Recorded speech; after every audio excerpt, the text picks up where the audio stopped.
My name is James Okumu. Thank you for tuning in. Thank you for sticking with me. Motivation Monday is what we have on Mondays, bringing you stories from different individuals who have overcome, individuals who are giving back to the community. And I've got a very inspirational story for you today. We'll be hearing from a lady who has walked the journey, and she has a story to tell. It is all about a story of overcoming and a story of coming out triumphant. And I'm so glad you're tuned in, because I believe that even as we get into this discussion, you will be able to find something to encourage you and to inspire you. And like I was saying earlier, if you have a friend or a family member who's an alcoholic and they can't find their way out, this would be a good interview for them to listen to.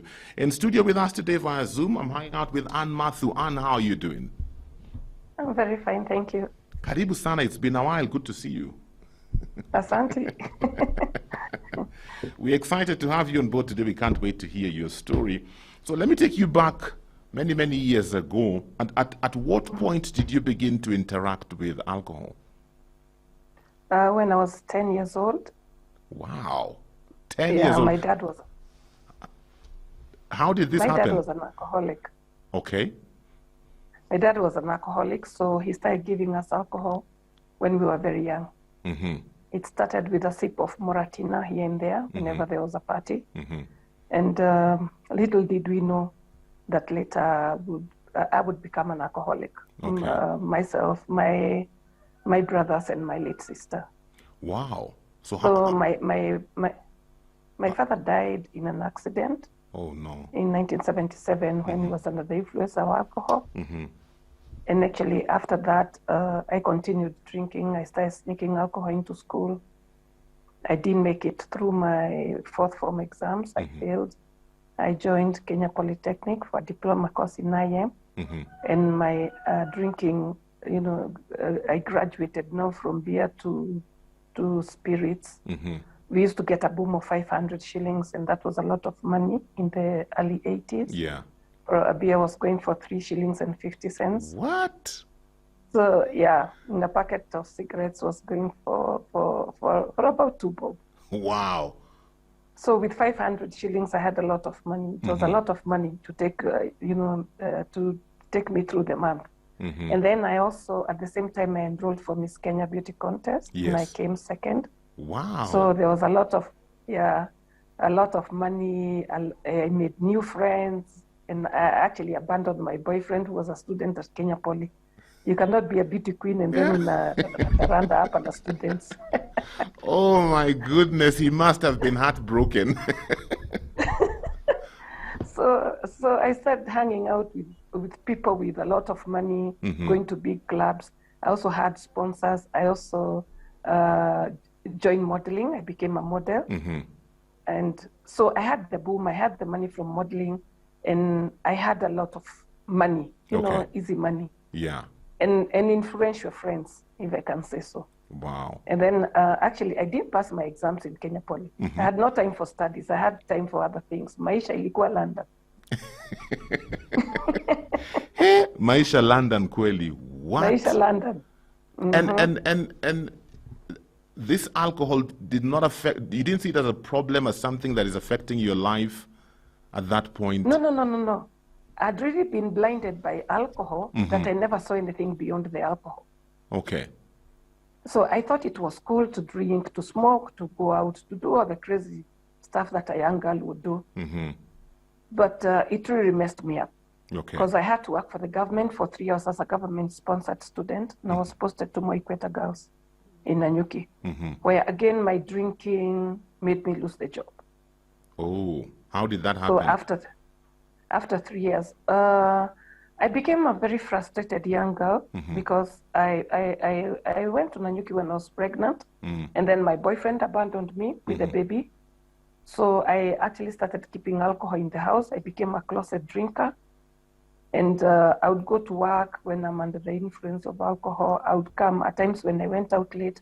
I would come back very late. Yes. And this is a girls' school. My house was inside the school compound. And so I fell out with the management because, they kept on telling me, you cannot continue this way, coming at 2 a.m., 3 a.m., and this is a girls' school. So I fell out with the management. Actually, I was not sacked. I abandoned the job. And I came to Nairobi with my baby and my house girl, joined Pan-Africa Hotel. And my drinking now had really been gone bad. Okay. So at Pan-Africa, alcohol was readily available. Not that we could drink openly, but it was easy to make friends with the barman. Yeah. So that he could give me a tot or two in the morning. I could not function without alcohol. So we were supposed to clock in at 7, but I used to clock in at 6:30 so that I can have at least 3-4 tots of vodka or whatever to stabilize. So that you can function. And then I would get, and then I would get the master key of the floor that I worked in. And I would check the vacant room and open and store alcohol in the water system of the toilet. So the moment the alcohol level goes down, then I'd go back to that room, take a swig or two, and continue with work until maybe 3 o'clock, depending on the shift that I was in. No one knew this was going on. Addiction, it's a progressive disease. So as long as you can function, people really say, wachana na yeye hata akikunywa na anafanya kazi, it's okay. And then again, we are very social people, and we are expert manipulators, expert liars. Yeah. So hata ukiitwa na head of department, ile uongo utatoa na kusamehe even before you finish talking. So actually, they realized I had a drinking problem when I started missing work. Every time I got my pay, I would disappear for a week. Not go to work for a week? I wouldn't go to work for a week. Wow. Where would you go? Until the money is finished. So that's when they called me and they told me, they called me for a meeting and told me, now, you're drinking too much. We've realized you're drinking too much, but we don't want to sack you. So we'll give you a transfer either to Kilaguni Safari Lodge or Kericho Tea Hotel. The hotels were under African tours. Yeah. So Kilaguni, I saw death. If I go to Kilaguni and I have to go looking for alcohol, many those lions will have a feast. So I opted to go to Kericho Tea Hotel. I'd been there and I knew there was a bar next to Kericho Tea Hotel called Tas. So I knew that that's where I would get my morning drink there before I report to work, before I get to know now who can actually provide me the alcohol. And Kericho Tea Hotel, I actually got promoted to assistant housekeeper. And very easy to make friends with the barman especially. And I was able now to get my alcohol in the office. I'm just wondering, the barman used. I'm just wondering, and with all this going on, how did it affect your parenting skills? This time round, I didn't even have any relationship with the children. Because this time round, by the time I got to Kericho, I had 2 children. Okay. And I had no time. I had no time for the children, actually. But the amazing thing is, nearly all the girls that I employed were born again. So they're the ones who took care of my children, took my children to Sunday school, and all that. Again, I lost my job in Kericho because of drinking. And very easy to make friends with the barman especially. And I was able now to get my alcohol in the office. I'm just the barman used. I'm just wondering, and with all this going on, how did it affect your parenting skills? This time round, I didn't even have any relationship with the children. Because this time round, by the time I got to Kericho, I had 2 children. Okay. And I had no time. I had no time for the children, actually. But the amazing thing is, nearly all the girls that I employed were born again. So they're the ones who took care of my children, took my children to Sunday school, and all that. Again, I lost my job in Kericho because of drinking. Oh. Yeah, and I came back to Nairobi. I came back to Thika, actually. And Thika is where I was born and brought up. Yeah. I capitalized on the 92 Molo clashes, and I came back to Thika as an IDP, in quotes. Ndio nichangiwe. Haya. So ukachangiwa? Nikachangiwa vizuri sana. By friends and relatives, and I got a house in Makongeni. I got 2 rooms. And they paid my rent for about 4 months and then realized that I was not actually an IDP. Oh my goodness. So they told me, we are not going to pay your rent anymore. But I had a plan B. My plan B was there's a doctor I used to drink with in a nearby bar. And he didn't have a wife. Nilikuwa nimefanya research poa sana. Nikajua sasa, vile maneno inaenda, this guy, kusema kweli, he has to assist me. Yes. So one day he found me crying. I had a very good plan that the moment he enters, I start crying. So he asked me, Gasheri, what's the problem? Nikamwambia, now, you know, I'm an IDP and my people have refused to pay my rent. Nobody wants to support me. And I really cried. Yes. So he said, wepewa chupa mbili kwanza utulie. And you know, that is what I was really looking for. Before now I said what the problem is. So nikaongeza machozi. Machozi ilisaidia sana. So, you know, I cried and cried and he said, can you tell me what the problem is now? I have nowhere to go, doctor. I have nowhere to go. So he said, come move in with me. I have a 2-bedroom house and I live all alone. Where? The following day I was there. Wow. Yeah. What? So we lived, I lived with Daktari for 5 years. 5? 5. From Thika District Hospital, he was transferred to PGH Nyeri. And then because of his drinking, we were transferred to Olkalau Sub-District Hospital. There Mohet akatukata. Akasema, if this is the doctor who is coming to this hospital, I'd rather do without a doctor. I know him very well from Thika. So the PMO called and said we should go to Kerugoya. And you know, he told Daktari, mukikataliwa Kerugoya now, you'll have to lose your job. So we went to Kerugoya and we found that the people in Kerugoya District Hospital were drinking more than us. Oh my goodness. So we got a drinking group. Oh my God. Let me ask you, this 5 years, what were you doing? I wasn't doing anything. I wasn't working. Wow. I was a housewife, but ever in the bar. Okay. Yeah, so in Kerugoya, Daktari worked there for 3 months. Then one day he woke up, collapsed, vomited blood, collapsed and died. What? Yeah, so in the by house? the time we took him, yeah, he died in the house. Oh no. Because by the time we took him to the casualty, he was pronounced dead. Oh my goodness. So now with nowhere to go, I was not allowed to attend his burial because his people said I poisoned him, I killed him, a lot of things. Yeah. So because, you know, whenever an alcoholic dies, the family looks for anybody they can blame. Yeah. So I was not allowed to attend the funeral. It was very devastating for me. And my mom took the children. I went to live with a family friend. And I started now taking 2nd-generation alcoholic drinks. And this is when my downward spiral started. Wow. So a friend of mine came from Germany. Let's take a pause right there. Let's take a pause right there. Your story is like a roller coaster. We need time to breathe in. We need some time to breathe in and to just come to terms with some of the things you're sharing. Oh my goodness. If you have any questions for my guest today, 20316 is the SMS line and the WhatsApp number is 0786 316 316. A couple of comments coming through. Phyllis, you say your sister-in-law died an addict. When you think about her and the way she was so good, you really feel sorry. You say she visited me in Nairobi once and because she had no money, she sold her phone for 60 bob. Ndiakakunywe makali. God have mercy on us. Thanks for sharing that, Phyllis. And then this is Liz. Liz, you say, by the way, Thika has a story of a drunkenness. It is my home, and it's not a joke. Wow.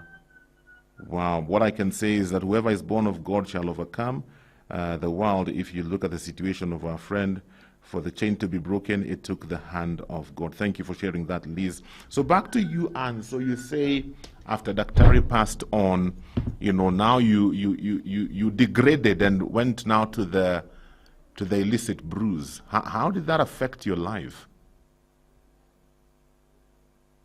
Negatively. I lost my self-esteem. I lost everything and everyone I valued. Because this is not the Mathu people knew. Yeah. I was ashamed to the family and to the society. So when my friend came from Germany, she invited me. She said, no, hii pombe itakuwa, so come and live with me in Germany. Okay. So geographical relocation did not help me. I went to Germany and even I became worse. Oh. In Germany, alcohol is cheaper than food. So hata mgeni akikuja napewa pombe badala ya chakula. Wow. So I continued drinking so badly that I fell out with Catherine.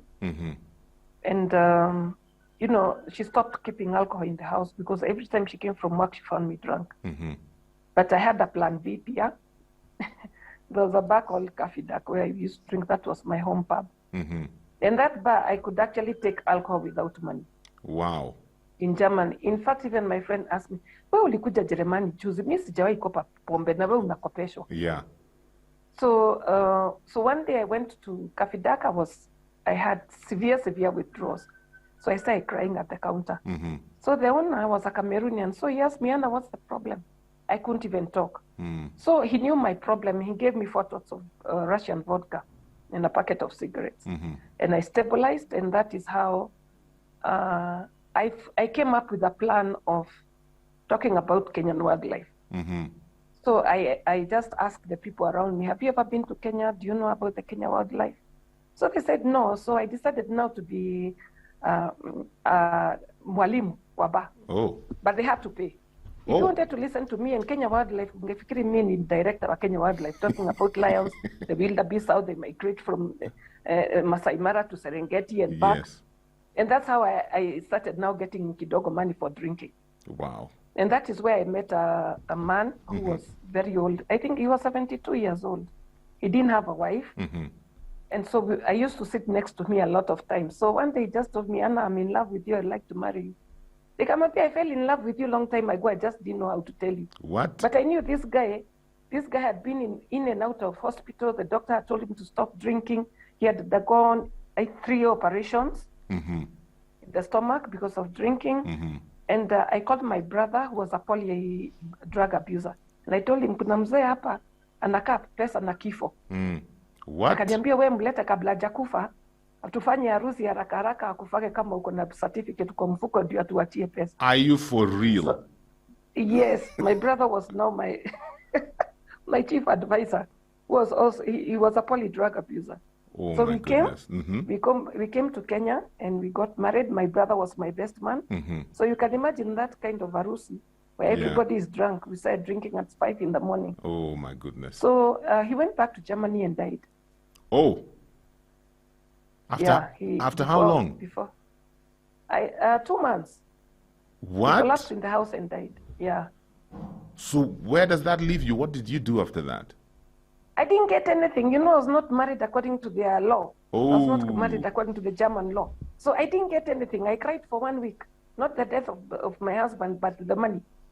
Oh my goodness. Anyway, unaolewa na mzungu akufe akuachie pesa, anakuacha bila kitu. Oh my so my brother was saying, afadhali angekufia hapa because alikuwa na chuma kwa mguu, tungemngoa hiyo chuma tuuze Kenyatta. Oh my pesa goodness. ya kukunywa. Oh my It's goodness. crazy. That's the thinking of an addict. So at what point, I'm just wondering, at what point in this story do you get to a place where you look at yourself in the mirror and you think, if I don't get help, I'm going to die? Is when I sold everything. I can relate well to that person who sold a phone for 60 bob. Yeah. I sold everything, including my wedding ring, my engagement ring, everything. And I started now drinking changa. Where would you drink changa? So I moved into the slums. Yeah. To the slum? Yeah, I moved into the slums now where I was drinking changa. So actually the person who came to look for me found me in the changa den. And he's a friend of mine, we used to drink with when I was working at Pan-Afric. So he went down the drain his own way. Okay. Where he got into changa drinking, akaanza kuuza nguruwe za mama yake. So he was taken to rehab. So when he came out, he came looking for me. Okay. So I'd been to church before. I wanted help. I was really dying to get out of alcoholism. I was chased away from church. I wanted the pastor to pray for me. I wanted to change. I wanted to get born again, but I was thrown out by the ushers. They told me, ondoa hii ulevi yako hapa. Kwanza ni pombe gani hiyo umekunywa? Nimekunywa changa, nimekunywa busa, nimechana mugoka. I didn't even know what had made me high. So when I was thrown out of church, that's when I thought of suicide. So since I'd been in and out of hospital, I used to keep my medication in a tin every time after discharge. So I went and bought changa. I went to my room, nikameza zile dawa, waiting to die. So my brother came and actually found me unconscious, took me to hospital. And then that's when now my mom came with many relatives. So one of them asked me, sasa wewe ulikuwa unataka kujua uende wapi na umekataliwa paka na shetani. Oh my goodness. So you can imagine 2 days ago I was thrown out of church. Another person here is telling me hata shetani kusema kweli hawezi kunitikia kwake. Hata hiyo tabia zako hata shetani hawezi kubali. Wow. So immediately I was discharged from hospital. I attempted suicide again. So I survived 3 suicide attempts and 1 alcoholic coma. And so this is the time this guy came for, looking for me after the 3rd suicide attempt. So he told me about rehabilitation. He told me he had been there. He was very good to me. For the first time, someone hugged me.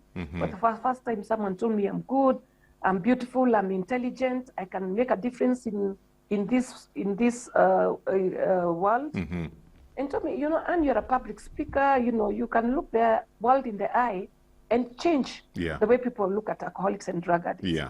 And that is how I ended up in the rehab, by someone bringing out the good in me. Because, everybody else was just talking negative about me. Yeah. So that is how I ended up in the rehab. And I did a 3-month program. And when I was in the rehab is when I decided, after some time, I'll go public. My counselor advised me not to go public until I'm 3 years sober, when I've stabilized emotionally, psychologically, and all that. Yeah. So after 3 years, I was able to go public through Nation newspaper, then Nation TV, then all the media houses. Okay. When you went public, what are some kind of the responses you got? Since I went public? When you went public, the first time you went public in the media, what kind of responses did you get from the people who read your story and listened to your story? First of all, my family members again. Wewe ulituhaibisha ukikunywa na sasa unaenda kwa TV kutuhaibisha kama umewacha. Some of them even did not believe that I've stopped drinking. Yeah. And how can you go and sit and give your story like this? You think it's something very good that you're talking about. Ni kuokoka umeokoka ndio uende ukatangaze. Wow. So, but the good thing is, I'd spoken to my children about it. I'd spoken to my mom, and I told them I want to go public because I want people to know that addiction is a disease. Yeah. That is treatable, that you can get out of it and become a productive member of the society. Another thing is I wanted people to know that even women get addicted. They should not look at only that, when you're a female alcoholic, you're a failure. Because, as a woman, you're supposed to be a caregiver. So the moment you go down with alcoholism, everybody is on your case.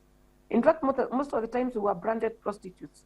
An alcoholic, a female alcoholic is not a prostitute. She's a sick person who needs professional help. In fact, there's no time for sex. Ile kitu inakudrive sasa ni alcohol. Yeah.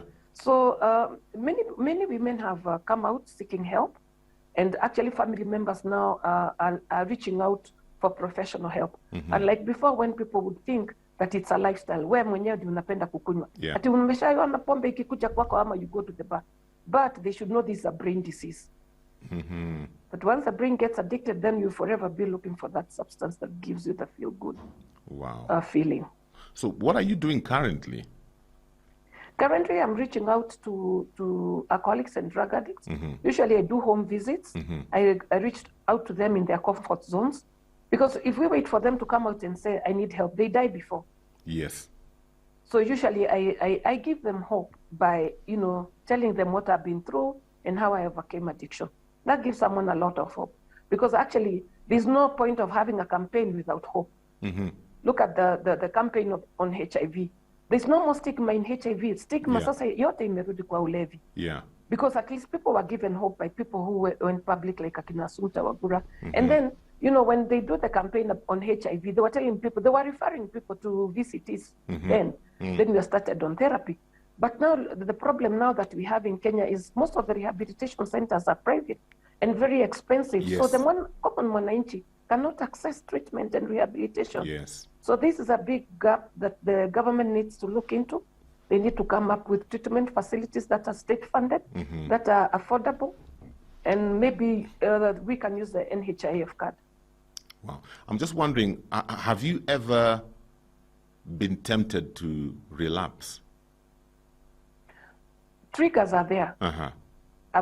I know my triggers, and the most important thing is to know the triggers and how to deal with them. Okay. One of my biggest trigger is anger. When I become angry, I crave for alcohol. So what do? Is how I've learned how to manage my anger. Okay. One, by moving away from the situation and calling another person in recovery immediately. Talk about it, maybe go back to that situation, or I opt not to go back at all. Wow. That is unbelievable. If you have any questions for my guest this morning, 20316 is the SMS line, and the WhatsApp number is 0786 316 316. George is tuned in today. He said, thanks for sharing your story on alcoholism. It's a real problem in Kenya. For me, it took God's grace to overcome. My cousin died of alcoholism, and sad to see Kenyans swimming in alcoholism in the name of getting together. George, thank you for sharing that. And then somebody's saying you need to write a book. Have you written a book, Anne? Yes. Ah, great. What's the title of the book? Sober Again. Sober Again. Yes. So Wangoi, kitabu ilishaandikwa. It's called Sober Again. And then somebody's asking whether you have talks for students. Yes, I do. Great. That's good. That's good. So when you look at today's generation, a lot has been said about today's generation and drinking. What are some of the key issues you have witnessed, and what are some of the solutions you normally offer to our young people when you get opportunities to speak to them? One, these days alcohol is readily available. It's accessible. It's affordable. It's acceptable. So when we have parents keeping alcohol in the house, a child sees a child does. So when they say you're drinking, definitely they want to have a sip or two. And then parenting these days is not like it used to be during our times. Yeah. So during our times, it was the parents were very hard on us, and yet to lipata. Then you have a lot of wines and spirits around. Wines and spirits, they open. In fact, where I live, we have, I think, about 5. Wines and spirits in Gong are more than shops. Wow. There are very many. They are not controlled. Nobody controls. And it's everywhere else in Kenya. Nobody controls the time they open or the times they close. We have alcohol being sold in supermarkets now. So what they do is they collect money. They give one person who is over 18 with an ID to go and get the mamsinga. So they will go to one of the parents' place, or they'll go to the stadium. Like here in Gong, we see them going to Gong Hills on Sundays and come from those hills very, very, very drunk. Oh, my goodness. So a lot of public awareness needs to be done, a lot of public education, because some of them don't really know the effects, the long-term effects of some of these drugs. So more programs should be put in place in schools, in churches, at the workplace, so that people they can know what are the signs and symptoms. Where do I need to get to and say I need help? Yeah. And I'll share my number, and then we also have the Nakada helpline. That is 1196, where it's a toll-free line where people can call and get professional help. Okay. Wow. Still, we have rehabilitation centers, or like I said, not everybody can afford rehabilitation centers. So, like Nakada offers free services. Okay. You know, earlier on, you shared about your family when you went public and shared your story. Some of them were not very happy with that. Did you ever get to reconcile with them? What do they say about your life today? They are very proud of me. Very proud of me, because we had a family gathering. Yeah. And I talked to them and, made them understand that I was not doing that so that I can the only one, shame them more. Yeah. But I was doing that so that we can save more lives, so that we can give people hope that there is a way out. Because without hope, then the person is doomed. So every year we usually have a family meeting, and I always give a talk. I have cousins who've gone to rehabilitation and now are sober. One of them is running a rehab. Yeah, although unfortunately I lost my brother, I lost my sister. to alcoholism. So, wow. How's your relationship with your children? Awesome. Uh-huh. Because they had to go for counseling as well. Okay. Yeah, they had to go for counseling as well because addiction is a family disease. Mm-hmm. When one person is affected, the entire family is affected. Because you see, there was no mother-child relationship then. But now we are good. Wow, I love that. What would you tell somebody? I love what you said, that addiction is a family problem.